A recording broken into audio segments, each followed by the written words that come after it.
നമസ്കാരം, പുതിയൊരു അധ്യായത്തിലേക്ക് സ്വാഗതം. Previous question analysis civil service preliminary പരീക്ഷയുടേത് പഴയ വർഷങ്ങളുടെ ക്വസ്റ്റ്യൻസ് നമ്മൾ ചെയ്തു വരികയാണ്. അപ്പോൾ ഇന്ന് 6ാമത്തെ എപ്പിസോഡ് 2011 പൊളിറ്റി ക്വസ്റ്റ്യൻസ് ആണെന്ന് കൈകാര്യം ചെയ്യുന്നത്. അപ്പോൾ പഴയ എപ്പിസോഡുകൾ കാണാത്തവർ പ്രത്യേകമായിട്ട് ശ്രദ്ധിക്കുക, ആ ഒരു ക്വസ്റ്റ്യനൊക്കെ ഒന്ന് എടുത്തു നോക്കുക. അതുപോലെ തന്നെ അത് ക്രാക്ക് ചെയ്യുന്ന മെത്തേഡ്. രണ്ടാമത്, നമ്മൾ അതിൽ പറഞ്ഞിരിക്കുന്ന ടോപ്പിക്ക് അതാത് ദിവസം പഠിക്കാനായിട്ട് ശ്രമിക്കുക. അതുപോലെ തന്നെ അതിൻ്റെ ഓപ്ഷനായിട്ട് പറഞ്ഞിരിക്കുന്ന കണ്ടൻറ്റും പഠിക്കുക. അപ്പോൾ ഇങ്ങനെ പഠിച്ചു പോകുമ്പോൾ ഈ ഒരു സീരീസ് കഴിയുമ്പോൾ നിങ്ങൾ പൂർണ്ണമായിട്ടും അത് പഠിച്ചു കഴിഞ്ഞിരിക്കും.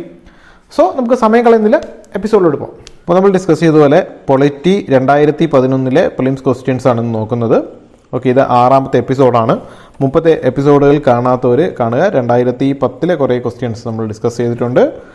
സോ ഇത് അതിൻ്റെ തുടർച്ചയാണ്. Episode 6 polity questions. നമുക്ക് ആദ്യത്തെ ക്വസ്റ്റ്യൻ നോക്കാം. What is the difference between vote on account and interim budget? ഇവിടെ നമുക്ക് 2 സ്റ്റേറ്റ്മെൻറ്റ് തന്നിട്ടുണ്ട്. ഈ സ്റ്റേറ്റ്മെൻറ്റിൽ കറക്റ്റ് ഏതെന്നാണ് ചോദിച്ചിട്ടുള്ളത്. ഇപ്പോൾ 2 സ്റ്റേറ്റ്മെൻറ്റ് തരുമ്പോൾ നമുക്ക് കുറച്ച് ഹാർഡാണ് ഇതിൻ്റെ ആൻസർ കണ്ടുപിടിക്കാനായിട്ട്. കാര്യം 1 only, 2 only, both 1 and 2, neither 1 or 2. അപ്പോൾ നമുക്ക് കൃത്യമായിട്ട് ആ സ്റ്റേറ്റ്മെൻറ്റിൽ നിന്ന് കാര്യം അറിയണം. അപ്പോൾ ഇവിടെ ചോദിച്ചിരിക്കുന്നത് ഓട്ടോ ഓൺ അക്കൗണ്ട് എന്താണ്, ഇൻറ്റീരിയം ബഡ്ജറ്റ് എന്താണ്. നമുക്ക് ഫസ്റ്റ് സ്റ്റേറ്റ്മെൻറ്റ് നോക്കാം. The provision of vote on account is by a regular government. Vote on account എന്ന് പറഞ്ഞാൽ എക്സ്പെൻഡിച്ചറിന് വേണ്ടിയിട്ട് ഒരു റെഗുലർ ഗവൺമെൻറ് ചെയ്യുന്നൊരു കാര്യമാണ്. അപ്പോൾ അത് ശരിയായിട്ടുള്ള കാര്യമാണ്. ഓക്കെ, അപ്പോൾ ഇത് പകുതി വരെ ശരിയാണ്. While interim budget is a provision used by a caretaker government.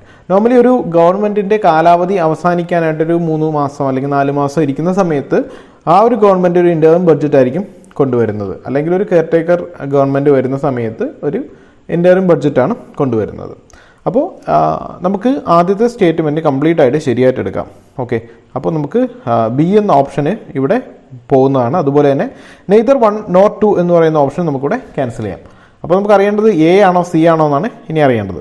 Okay, ഇനി പറയുന്നുണ്ട് vote on account only deal with expenditure in the government. ശരിയായിട്ടുള്ളൊരു കാര്യമാണ്.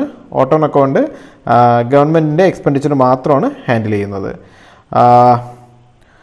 While and interim budget includes both expenditure and receipt.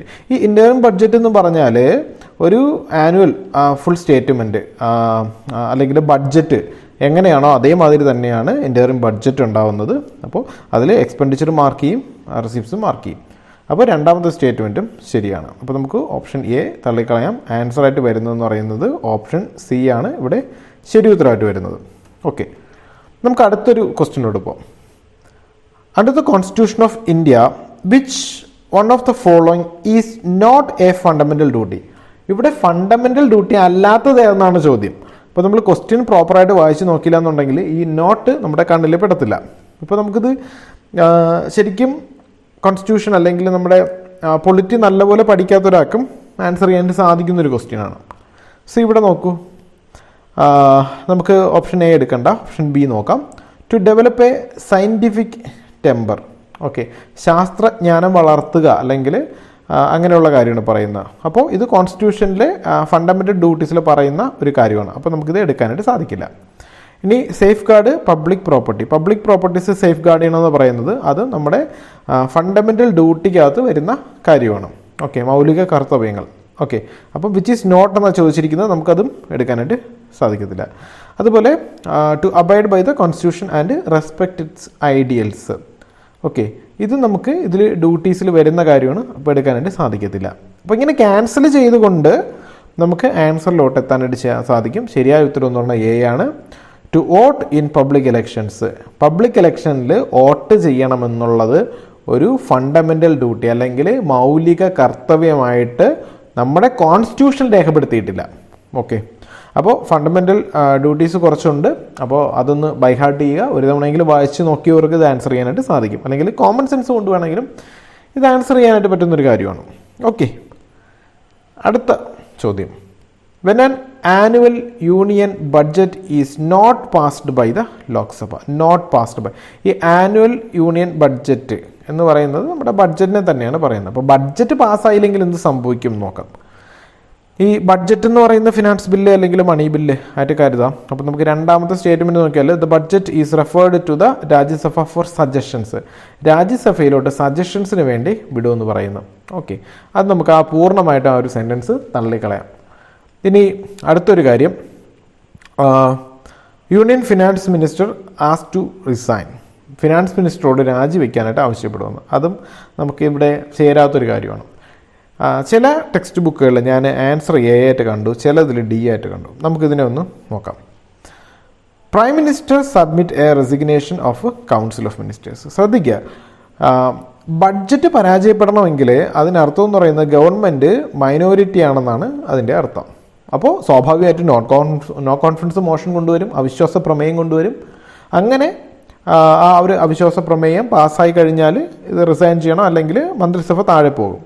പക്ഷേ budget പാസ്സായില്ല, that mean the government is minority. കാര്യം government majority സപ്പോർട്ടിൽ നിൽക്കുന്ന ഒരു സമയത്ത് ഒരിക്കലും ബഡ്ജറ്റ് പാസ്സാകാതെ ഇരിക്കില്ല.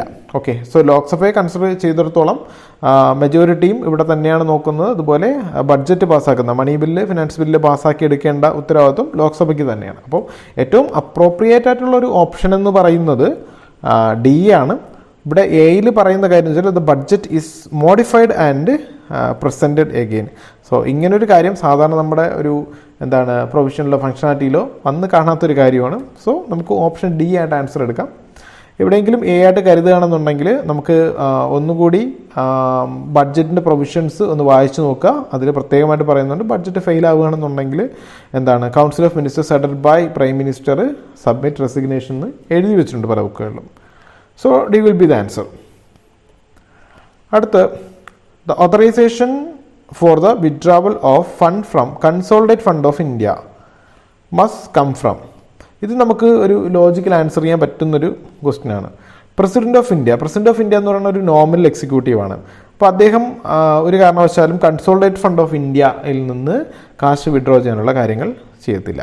ഓക്കെ, സോ ഓതറൈസേഷനാണ് പറയുന്നത്. ഇതൊരു ചെറിയൊരു ഡൗട്ട് ആൾക്കാർക്ക് തോന്നിക്കാവുന്ന ഒരു കാര്യമാണ്. ഓക്കെ, സോ അടുത്ത് വരുന്നതെന്ന് പറയുന്നത് പാർലമെൻറ്റ് ഓഫ് ഇന്ത്യ. പാർലമെൻറ്റാണ് ഇവിടെ നിയമ ഭേദഗതികൾ വരുത്തുന്നത്, അതുപോലെ കൺസോളിഡേറ്റ് ഫണ്ട് ഓഫ് ഇന്ത്യയിൽ നിന്ന് കാശെടുത്ത് ചിലവാക്കുന്നതുമായിട്ടുള്ള കാര്യങ്ങളെല്ലാം ചെയ്യുന്നത്. 266 ആർട്ടിക്കിൾ ഇതിനു പറ്റി ബന്ധപ്പെടുത്തി എഴുതിയിട്ടുള്ള ആർട്ടിക്കിളാണ് 266. അപ്പോൾ ബി ആണ് ആൻസർ. ഇനി ഇവിടെ നോക്കുകയാണെന്നുണ്ടെങ്കിൽ പ്രൈം മിനിസ്റ്റർ ഒരു സിംഗിൾ അതോറിറ്റിയാണ്. അപ്പോൾ അവർക്ക് എന്തായാലും ഓതറൈസേഷൻ ഇല്ല. അതുപോലെ യൂണിയൻ ഫിനാൻസ് മിനിസ്റ്റർ എന്ന് പറയുന്ന സിംഗിൾ അതോറിറ്റിയാണ്. ഓക്കെ, ഇല്ല. So he's A nominal head. അപ്പോൾ നമുക്ക് ഇങ്ങനെ വിചാരിച്ചുകൊണ്ട് തന്നെ ആൻസറിലോട്ട് വരാനായിട്ട് സാധിക്കും. പാർലമെൻറ്റ് ഓഫ് ഇന്ത്യ എന്ന് പറയുന്നത് B will be the right answer. Okay, so അടുത്ത question, all revenues received by the union government, all revenues received by the union government by way of taxes, ടാക്സിൻ്റെ രൂപത്തിൽ ഗവൺമെൻറ് ഓഫ് ഇന്ത്യക്ക് കിട്ടുന്ന revenue and other receipts for conduct of government business are credited to. ഇതെവിടെ credit ചെയ്യുന്ന ചോദിക്കുന്നത്. ഇതും 266 article പറയുന്ന കാര്യമാണ്. നേരത്തെ പറഞ്ഞ ക്വസ്റ്റ്യനും ഈ പറഞ്ഞ ക്വസ്റ്റ്യനും രണ്ടും ഒരേ ആർട്ടിക്കിൾ റെഫർ ചെയ്യുന്നതാണ്. That is straight consolidate fund of India. Contingency fund of India എന്ന് പറയുന്നത് എമർജൻസി പ്രൊവിഷൻസ് അല്ലെങ്കിൽ ഒരു ക്രൈസിസ് വരുന്ന സമയത്ത് എടുത്ത് ചിലവാക്കാനായിട്ടുള്ള ഒരു കാശാണ്.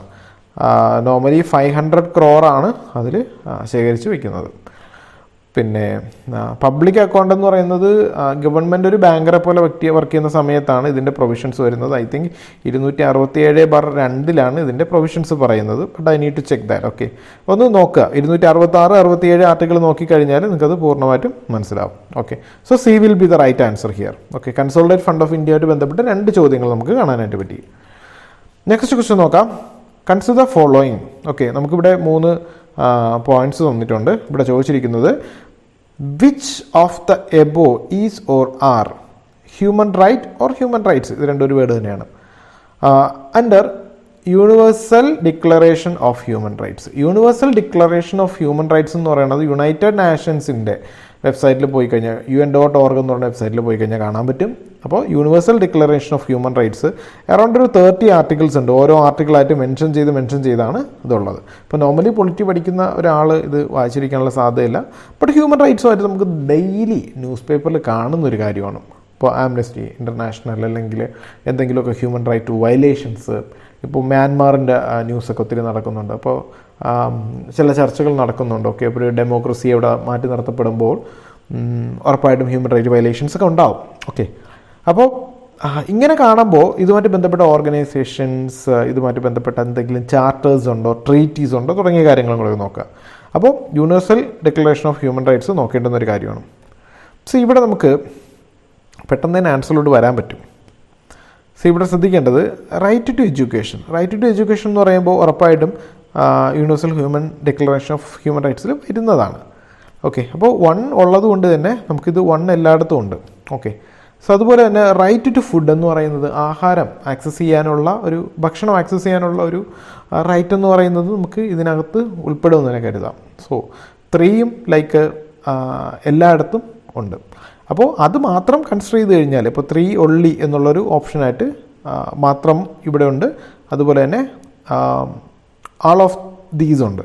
അപ്പോൾ ഈ ഒരു ഓപ്ഷൻ കരുതിയാൽ മാത്രം നമുക്ക് ഇതിൽ രണ്ടിലും 3 ഇല്ല. അപ്പോൾ എയും ബിയും വെട്ടിക്കളയാനായിട്ട് സാധിക്കും. അപ്പോൾ സി ആണോ ഡി ആണോ എന്നൊന്ന് ഉറപ്പിക്കുക. ഓക്കെ, അപ്പോൾ ഇവിടെ പറഞ്ഞു എഡ്യൂക്കേഷൻ്റെ കാര്യം കൂടിയുണ്ട്. സോ ഇപ്പോൾ തന്നെ നമുക്ക് ഡി ആണ് ആൻസർ എന്ന് ഉറപ്പിക്കാം. സോ ഇവിടെ ശ്രദ്ധിക്കൂ, right to equal access to public service. Public service ഈക്വലായിട്ട് ആക്സസ് ചെയ്യാനുള്ള ഒരു റൈറ്റ് ഉറപ്പായിട്ടും ഇത് ഹ്യൂമൻ ഡിക്ലറേഷൻ ഓഫ് റൈറ്റ്സിൽ വരേണ്ട കാര്യം തന്നെയാണ്.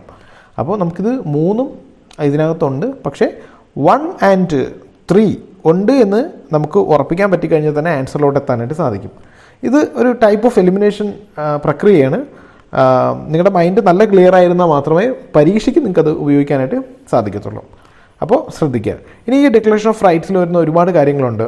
റൈറ്റ് എഗനിസ്റ്റ് ടോർച്ചർ, പിന്നെ അതുപോലെ കൊല്ലപ്പെടാതിരിക്കാനുള്ള റൈറ്റ്സ്, റൈറ്റ് ടു ഡിഗ്നിറ്റി, മനസ്സിലായില്ലേ? അപ്പോൾ അങ്ങനെയുള്ള ഒത്തിരി കാര്യങ്ങൾ അതിൽ പറയുന്നുണ്ട്. ആർട്ടിക്കിൾ 1 മുതൽ ആർട്ടിക്കിൾ 30 വരെ ഉള്ള കാര്യങ്ങൾ ഒരുപാട് പറയുന്നുണ്ട്. അപ്പോൾ ഒന്ന് വായിച്ച് നോക്കാം. UN.org എന്ന് പറയുന്ന വെബ്സൈറ്റിൽ പോയി കഴിഞ്ഞാൽ കാണാൻ സാധിക്കും. അല്ലെങ്കിൽ universal declaration of human rights എന്ന് ജസ്റ്റ് ഗൂഗിളിൽ സെർച്ച് ചെയ്യുക. ആദ്യം വരുന്ന റിസൾട്ട് തന്നെ UN.org ആയിരിക്കും. അങ്ങനെ അല്ലെങ്കിൽ വിക്കിപീഡിയ നോക്കാം. അടുത്ത question, India is home to lakhs of persons with disabilities. What are the benefits available to them under the law? നിയമപരമായിട്ട് ഇന്ത്യയിലെ ഡിസബിലിറ്റീസിനുള്ള ബെനിഫിറ്റ്സിനെ പറ്റിയാണ് ഇവിടെ ചോദിച്ചിരിക്കുന്നത്. നമുക്ക് ഏതൊക്കെ കറക്റ്റ് എന്ന് ചോദിച്ചിട്ടുണ്ട്. ഇവിടെ 3 സ്റ്റേറ്റ്മെൻറ്റ് കൊടുത്തിട്ടുണ്ട്.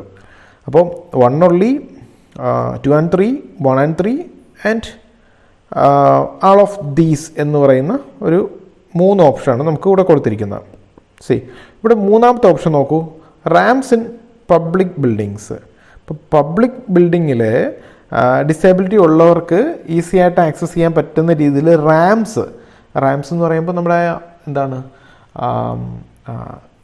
ഈ ചക്രമുള്ള കസേരയില്ലേ, അത് ഈ നിരക്കിക്കൊണ്ട് പോകുന്ന ഒരു സംഭവമില്ലേ, അതാണ് റാംസ് എന്ന് പറയുന്നത്. അപ്പോൾ ഈ 3 ഇവിടെ നമുക്ക് ശരിയാണ്, നമുക്ക് കൺസിഡർ ചെയ്യാം. ഓക്കെ, റൈറ്റ്സ് ആണ് കറക്റ്റാണ് ചോദിച്ചിരിക്കുന്നത്. അപ്പോൾ 3 ഉണ്ട്. അപ്പോൾ നമുക്ക് നമുക്കിവിടെ ക്യാൻസൽ ചെയ്യാനായിട്ട് സാധിക്കും. 3 ഇതിൽ 3ലും ഉണ്ട്. എന്താണ്, ഇവിടെയുണ്ട്, ഇവിടെയുണ്ട്. Then free schooling till the age of 18 years കറക്റ്റായിട്ട് പറയുന്നുണ്ട്. So this a right one. Okay, 1ഉം അപ്പോൾ ശരിയാണ്. അപ്പോൾ നമുക്ക് സെക്കൻഡ് ഓപ്ഷൻ നമുക്കിവിടെ ക്യാൻസൽ ചെയ്ത് കളയാനായിട്ട് സാധിക്കും. ഇനി അതുപോലെ തന്നെ provincial allotment of land four setting up A business. ഇത് പലപ്പോഴും വായിച്ചിട്ടുള്ളവർക്ക് മാത്രമേ അത് മനസ്സിലാകത്തുള്ളൂ. ഇത് ശരിയായിട്ടുള്ളൊരു കാര്യമാണ്. 2 എന്ന് പറയുന്നത് നമുക്ക് സിയും ക്യാൻസൽ ചെയ്യാം. So answer will be D. All of these ആണ് ഇവിടെ ആൻസറായിട്ട് വരുന്നത്. Okay fine. എപ്പോഴെങ്കിലും ഈ ഡിസേബിലിറ്റീസ് പോലെയുള്ള വാർത്തകളൊക്കെ കാണുമ്പോൾ ഇതുമായിട്ടുള്ള ബന്ധപ്പെട്ട കാര്യങ്ങൾ കൂടുതൽ കോർഡിനേറ്റ് ചെയ്ത് കളക്ട് ചെയ്ത് പഠിക്കുക. ഓക്കെ, അടുത്തൊരു ക്വസ്റ്റ്യൻ എന്ന് പറയുന്നത് കോൺസ്റ്റിറ്റ്യൂഷൻ 73rd അമെൻമെൻറ്റ്, 73ാമത്തെ 73rd അമെൻഡ്മെൻറ്റ് ഭേദഗതി of 1992 which aims at promoting the Panchayati Raj institutions in the country provides for which of the following? ഇവിടെ 3 കാര്യങ്ങൾ പറയുന്നുണ്ട്. ഇതിൽ ഏതാണ് കറക്റ്റ് എന്നാണ് ചോദിച്ചിരിക്കുന്നത്. ഓക്കെ, 73ാമത്തെ അമെൻമെൻ്റ് എന്ന് പറയുന്നത് പഞ്ചായത്തി രാജ് ഇൻസ്റ്റിറ്റ്യൂഷനും 74ാമത്തെ എന്നുള്ള നഗർപാലിക ആക്റ്റുമാണ് അതിനകത്ത് വരുന്നത്. രണ്ടും 92 വരികയും 93 ഇംപ്ലിമെൻ്റ് ആയ 2 അമെൻമെൻറ്റ്സ് ആണ്. ഈ 74ാമത്തെ അമെൻമെൻറ്റിൽ പറയുന്ന ഒരു കാര്യം കോൺസ്റ്റിറ്റ്യൂഷൻ ഓഫ് ഡിസ്ട്രിക്ട് പ്ലാനിംഗ് കമ്മിറ്റീസിൽ കൊണ്ടുവരണമെന്ന് 74ാമത്തെ അമെൻമെൻറ്റിലാണ് പറഞ്ഞിട്ടുള്ളത്. ഇവിടെ നമുക്ക് ചോദ്യമുള്ളത് 73ാമത്തെ അമെൻമെൻറ്റിൽ പറഞ്ഞിട്ടുള്ള കാര്യമാണ്. സോ 1 ഇവിടെ വരത്തില്ല. ഓക്കെ, അപ്പോൾ 1 ഉള്ളത് നമുക്കിവിടെ ക്യാൻസൽ ചെയ്യാം. ഇവിടെ ഉണ്ട് ക്യാൻസൽ ചെയ്യാം, ഇവിടെ ഉണ്ട് ക്യാൻസൽ ചെയ്യാം, ഇവിടെ ഉണ്ട് ക്യാൻസൽ ചെയ്യാം. So answer C. വളരെ എളുപ്പം. ഓക്കെ, സോ ഇനി കാര്യത്തിലോട്ട് വരാം. 73ാമത്തെ അമെൻമെൻറ്റിൽ പറഞ്ഞിട്ടുള്ളത് state election commissions to conduct all panchayat elections, അത് പറഞ്ഞിട്ടുള്ള കാര്യമാണ്, ശരിയായിട്ടുള്ള ഉത്തരവാണ്. അതുപോലെ establishment of state finance commissions. Okay, അപ്പോൾ ഈ 74ാമത്തെ അമെൻമെൻറ്റിൽ ഒരു ഒറ്റ ഇൻഫർമേഷൻ വെച്ചിട്ട് ഡിസ്ട്രിക്ട് പ്ലാനിംഗ് കമ്മിറ്റീസിൻ്റെ ഒറ്റ ഇൻഫർമേഷൻ വെച്ചിട്ട് നമുക്ക് ആൻസറിലോട്ട് വരാൻ പറ്റും, which is C. Okay, so this a kind of elimination technique. Okay, അപ്പോൾ ഇനി അടുത്തൊരു ക്വസ്റ്റ്യൻ എന്ന് പറഞ്ഞാൽ India is regarded as a country with demographic dividend. This is due to demographic dividend എന്ന് പറഞ്ഞാൽ ഒരു സ്ഥലത്ത് അല്ലെങ്കിൽ ഒരു രാജ്യത്ത് ഉള്ള ജനങ്ങളെ എക്കണോമിക് പരമായിട്ട് കൺസിഡർ ചെയ്യുമ്പോഴാണ് അല്ലെങ്കിൽ ബെനിഫിറ്റ് ആയിട്ട് വരുന്ന സമയത്താണ് ഇങ്ങനെ പറയുന്നത് ഡെമോഗ്രാഫിക് ഡിവിഡൻഡ് എന്ന് പറയുന്നത്. സോ ഡി ഓപ്ഷൻ നോക്കൂ, ഇറ്റ്സ് ഹൈ ടോട്ടൽ പോപ്പുലേഷൻ. ഒരു വേഗമായിട്ടാണ് ഇത് പറഞ്ഞിരിക്കുന്നത്, നമുക്കിത് ഇപ്പോഴേ ക്യാൻസൽ ചെയ്ത് കളയാം. ഇനി അടുത്ത് നമുക്ക് പറയുന്ന ഓപ്ഷൻ എന്ന് പറഞ്ഞാൽ age below 15 years, age between 15 to 64, അതുപോലെ high population in the age group above 65 years. അപ്പോൾ ഇതിൽ ഏത് കാറ്റഗറി, 15 മുമ്പ് ഉള്ള ഒരു കാറ്റഗറിയാണോ, 64 വയസ്സ് വരെ ഉള്ള കാറ്റഗറിയാണോ, അല്ലെങ്കിൽ അതിന് മുകളിലോട്ടുള്ളതാണ്. അപ്പോൾ ഇങ്ങനെ ഈ 3 കാറ്റഗറി ഇവിടെ പറയുന്നുണ്ട്. അപ്പോൾ ഇതിൽ ഏതായിരിക്കും എക്കണോമിക്കലി വയബിൾ ആയിട്ടുള്ളത് അല്ലെങ്കിൽ എക്കണോമിക്കലി സ്ട്രോങ് ആവുന്ന? 15 വയസ്സിന് താഴെയുള്ള കുട്ടികളെന്ന് പറയുന്നത് മിക്കവാറും എഡ്യൂക്കേഷൻ എടുക്കുന്ന പ്രായത്തിലുള്ള കുട്ടികളായിരിക്കും. നമുക്കിവിടെ സ്ട്രെയിറ്റ് ആയിട്ട് തന്നെ നമുക്ക് ഈ ഒരു ഗ്രൂപ്പ് ക്യാൻസൽ ചെയ്യാം. 65 വയസ്സിന് മുകളിലുള്ളവർ നോർമലി ബിസിനസ്സുകാരൊക്കെ ഉണ്ട്, എന്നാലും നോർമലി ജോബ് എടുക്കുന്ന ഒരു വർക്ക് ഫോഴ്സ് ആയിട്ട് നമുക്ക് കൺസിഡർ ചെയ്യാൻ പറ്റുന്നത്, നമുക്ക് സിയും കൂടെ ക്യാൻസൽ ചെയ്യാം. അപ്പോൾ ഇവിടെ നോക്കാം, 15 വയസ്സിൽ താഴെയുള്ള കുട്ടികളെന്നതിൽ എഡ്യൂക്കേഷൻ ആയിരിക്കും അവർ ബേസിക് ആയിട്ട് നോക്കുന്നത്. ഇനി 15നും 64നും ഇടയിലുള്ള ജനങ്ങളെന്ന് പറയുന്നത് വർക്ക് ഫോഴ്സാണ്. ഓക്കെ, അവർ എന്താണ് പൊട്ടൻഷ്യലായിട്ട് ഇൻകം കൊണ്ടുവരുന്നവരാണ്. അപ്പോൾ ഡെമോഗ്രാഫിക് ഡിവിഡൻഡ് കൺസിഡർ ചെയ്യുമ്പോൾ നമുക്ക് high population in the age group എന്ന് പറയുന്ന ആ ഒരു ബി നമുക്കിവിടെ ഓപ്ഷനായിട്ട് എടുക്കാം. So the right answer is B. അപ്പോൾ നമുക്ക് ഈ രീതിയിൽ എടുക്കാം. ഓക്കെ, സോ ഇതും കോമൺ സെൻസ് കൊണ്ട് നമുക്ക് ആൻസറിലോട്ട് വരാൻ പറ്റുന്നൊരു ചോദ്യമാണ്. അപ്പോൾ ഇനിയിപ്പോൾ ലിംസിന് കുറച്ച് ദിവസങ്ങൾ, അതായത് 4 മാസം പ്ലസ് ആണുള്ളത്. അപ്പോൾ അത്യാവശ്യം നല്ല രീതിയിൽ പഠിക്കുകയാണെന്നുണ്ടെങ്കിൽ ഉറപ്പായും പ്ലിംസ് ക്ലിയർ ചെയ്യാൻ പറ്റും. സിവിൽ സർവീസ് എക്സാം വളരെ ഒരു ബുദ്ധിമുട്ടുള്ളൊരു എക്സാം എന്ന രീതിയിലൊക്കെ ഒരുപാട് ക്യാമ്പയിനൊക്കെ നടക്കുന്നുണ്ട്. ഐ ഡോണ്ട് നോ, ഈ നമ്മളെ വിളിക്കുന്ന സ്റ്റുഡൻസ്, ആസ്പിരൻസ് അല്ലെങ്കിൽ ഫോളോവേഴ്സാണ് ഇത് പറയുന്നത്. അപ്പോൾ അവരിൽ നിന്ന് കിട്ടിയ ഇൻഫർമേഷനാണ്. അങ്ങനെ വളരെ ബുദ്ധിമുട്ടുള്ള ഒരു കാര്യമൊന്നുമല്ല. വളരെ ശ്രദ്ധാപൂർവം അനലിറ്റിക്കലായിട്ട് നിങ്ങളൊന്ന് വർക്ക് ചെയ്ത് കഴിഞ്ഞാൽ ക്രാക്ക് ചെയ്യാൻ പറ്റുന്നൊരു എക്സാം തന്നെയാണ്. ഇന്ത്യയിലെ ഏറ്റവും toughest in the sense like ഫിൽട്രേഷനിൽ ഏറ്റവും ടഫസ്റ്റും എന്നാൽ ആക്സസ് ചെയ്യാൻ ഏറ്റവും ഈസി ആയിട്ടുള്ളൊരു എക്സാം എന്ന് പറയുന്നത് സിവിൽ സർവീസ് എക്സാമാണ്. ഇപ്പോൾ ചില എക്സാംസ് എന്ന് പറഞ്ഞാൽ 70% മാർക്ക് വേണം, ഹൈറ്റ് ഇത്ര വേണം, അതുപോലെ പഠിച്ചിരിക്കേണ്ട ഡിഗ്രി, ക്വാളിഫിക്കേഷൻസ് അങ്ങനെയൊക്കെ പറയുന്നുണ്ട്. സിവിൽ സർവീസിൻ്റെ കാര്യത്തിൽ മാത്രം UGC അപ്രൂവ് ചെയ്യുന്ന ഏതൊരു ഡിഗ്രി ഉണ്ടെങ്കിലും 21 വയസ്സുണ്ടെങ്കിൽ ഇന്ത്യൻ സിറ്റിസൺ ആണെങ്കിൽ എക്സാം എഴുതാൻ പറ്റും.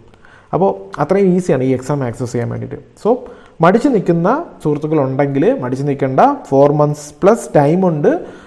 നിങ്ങൾക്ക് ഇനഫ് ടൈമാണ് ഇത് പ്രിപ്പയർ ചെയ്യാനായിട്ട്. അപ്പോൾ പ്രിലിംസ് നന്നായിട്ട് കോൺസെൻട്രേറ്റ് ചെയ്യുക. പ്രിലിംസ് എന്ന് പറഞ്ഞാൽ ഒരു ഫിൽട്രേഷനാണ്, മെയിൻ എക്സാമാണ് മെയിനായിട്ടുള്ളത്.